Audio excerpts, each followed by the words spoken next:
잘했냐? 경제요? 아, 나 진짜 뭐 잘한 거 잘한다고 해야 되는데, 잘한다고 하면은, 그럼 체감 경기는요? 이런 개소리 할까봐. 경제 지표가 좋아야 체감 경기도 좋아지는 거야. 경제 지표가 나쁜데 체감 경기는 더 나쁘지. 그런 기준으로 봐야죠. 최근에 미국의 경제 전문지, 유명한 포브스지가 뭐라고 했는지, 한국은 지난 1998년 아시아 금융위기를 첫 번째로 회복해 모두를 놀라겠다. 이게 IMF예요. 다시 성장하고 있는 지금 경제개혁에 쉽지 않은 일을 시작할 기회의 창이 열렸다. 그 기회를 이용한다면 한국은 다시 한번 비관론자들이 틀렸다는 것을 입증할 것이다. 비관론자라고 하는 거에 포함에는 국민의힘, 기레기, 일본 다 포함됩니다. 한국 안 될 거야. 잘하고 있잖아. 그 모든 위기를 이겨내고 있는 게 바로 민주세력이라는 것도 기억을 하셔야 됩니다.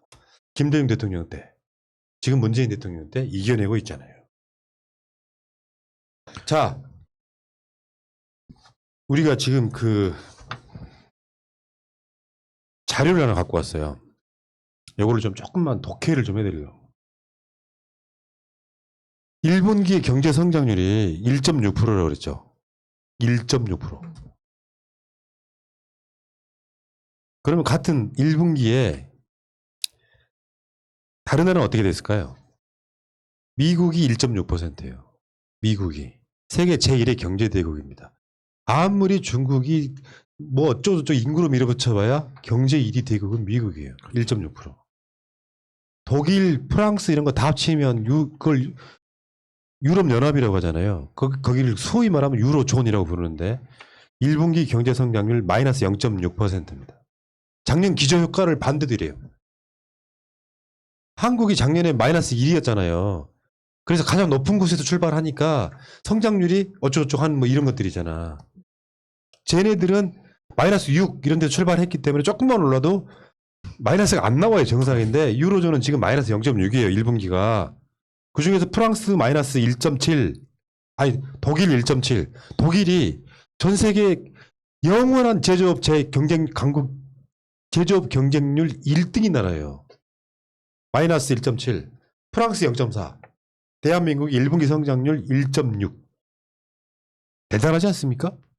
진짜 칭찬받아야 되는데 이 정도로 선방했으면. 알자지라 방송이 뭐라 그랬냐면 한국 경제가 회복되면서 바이러스 블루스를 타파했다.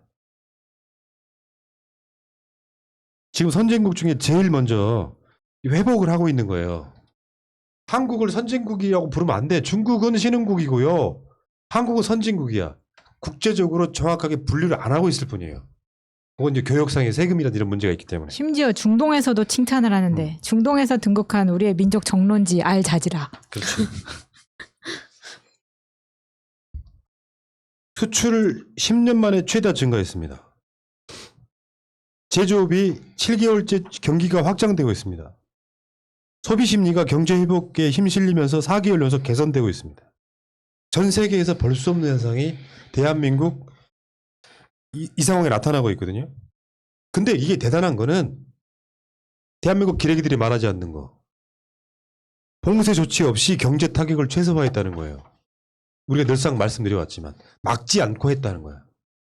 대한민국의 영업시간은 좀 일부 분들이 제한을 받았지만 국경을 막는다든가 장사를 못하게 한다든가 이러지 않았잖아요.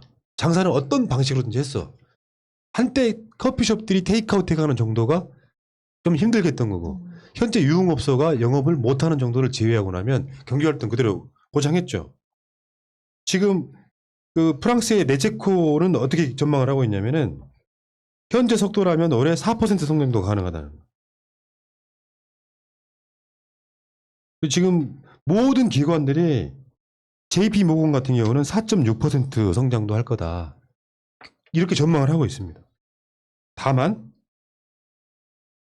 소득 격차가 뭐 늘어난다거나 제가 아까 말씀드렸던 양극화 그리고 출생률 전 세계 꼴찌 출산율 이 부분만 좀 이게 리스크로 작동을 하는 거지 한국 경제에 대해서 되게 많은 세계 외신들은 극찬을 보내고 있으면서 전망을 밝게 하고 있다는 거예요.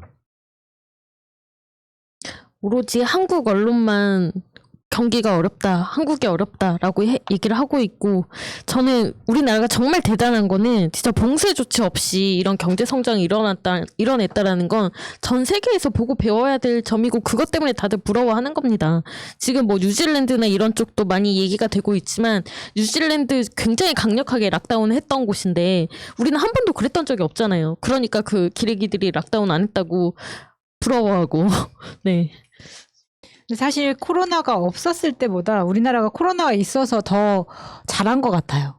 그러니까 만약에 코로나가 없었으면 이 정도 못했을 수도 있거든요. 위기는 곧 네. 기회니까. 네. 말 그대로 위기는 곧 기회고, 예를 들어서 우리나라와 경쟁 업종이 선박 업종 같은 경우, 우리나라는 코로나 방역을 잘하고 중국 작살나고 일본 작살나고 있으니까 수출은 우리나라로 몰려드는 거죠.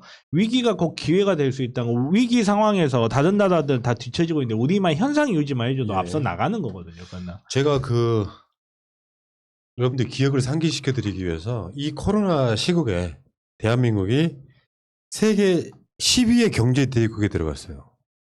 사람들이 여러 가지로 순위를 매기니까 1인당 국민소득으로 순위를 매기는 건 사실상 의미가 없어요. 왜냐하면 중동의 석유 많이 나라는 국가는요, 석유로 돈을 만약에 한참 벌 때는 1인당 국민소득이 10만 불 가버립니다. 그렇죠. 그게 무슨 의미가 있겠냐고. 근데 경제 규모로 세계 10위에 됐다는 건요, 경제 규모라는 개념은 가장 중요하게 작동하는 게 인구예요. 세계 1위, 경제 규모 1위는 미국입니다. 3억이라는 인구에 지금 2021년에 2위가 중국이에요. 그 다음에 일본. 일본은 사실 약간 좀 왜곡된 측면이 있는 게 워낙에 이들은 빚잔치를 해놔가지고 그 경제 규모로 쭉 가다 보면 한국이 10위에 올라섰다는 거예요. 인구 5천만 밖에 안 되는데. 탈락한 나라가 있죠. 브라질. 거기 인구 몇 억 돼요. 경제 규모요. 땅덩어리도 그렇고. 엄청난 거죠. 그러니까 이게 대한민국 사람이 잘해서 그렇다. 문재인 정부가 잘한 게 뭐였냐 하실지 모르겠는데요. 코로나 같은 방역 대응 잘한 게 기본이었던 거예요. 그게 대응이 안 됐으면 경제가 나락으로 떨어졌겠지. 그러면 우리가 1인당 국민소득부터 시작해서 더 추락을 했겠죠. 박근혜 때 코로나였으면 여러분 젖됐습니다. 농담하는 게 아니라. 우리 같은 미디어들이 정말 조심해야 되는 게 뭐냐면, 98년 IMF 사태가 벌어지고 그거를 김대중 노무현 대통령님이 원상복귀 시켜놨더니 잃어버린 10년이라고 떠드는 게 지금의 야당이고, 그거를 아무런 비판 없이 받아 써주는 게 지금 기레기들이에요. 정말 코로나 같은 경우도 코로나가 완전히 끝나고 일상으로 회복되고 1, 2년만 지나잖아요. 그러면 문재인 때 코로나 때문에 힘들었다, 이렇게 나올 거예요 아마. 네. 언론에는. 정말 우리가 두는 정신 바짝 차이고 봐야 됩니다. 우리나라 야당은요, 특히 야당은 방심을 못하는 존재들이에요. 네. 오늘 나온 보도에 이런 거 하나 있었죠. 대한민국이요 11개월째 경상 흑자 중이에요. 11개월째. 경상수지라고 하는 게 용어가 되게 어렵잖아요. 되게 쉬운 거예요. 수지. 우리가 수지가 맞는다 안 맞는다 얘기잖아. 그러면 수출을 할 때는 우리가 물건을 파니까 돈이 들어올 거 아니야. 수입을 해올 때는 우리가 물건을 사니까 돈을 줄 거 아니에요. 근데 물건만 있는 건 아니고 거기에는 뭐 대부분 이제 물건 수출하거나 수입하는 것이 더 가장 중요한 거지만 뭐 서비스 이런 것도 있어요. 하다못해 우리가 열심히 해가지고 구글로부터 돈을 벌어오면 돈을 가져오는 거잖아요. 이거 다 포함했을 때 11개월 동안 이게 경상수지가 흑자가 났다는 거야. 이것도 대단한 거예요. 근데 이런 이야기는 언론들이 안 하고 싶어 하지. 왜? 문재인 정부는 망해야 하니까요. 그래서 우리가 하잖아요. 근데 좋아요도 안 눌러주잖아요. 아직도 그런 사람들이 있어요? 자, 이야기까지 하겠습니다.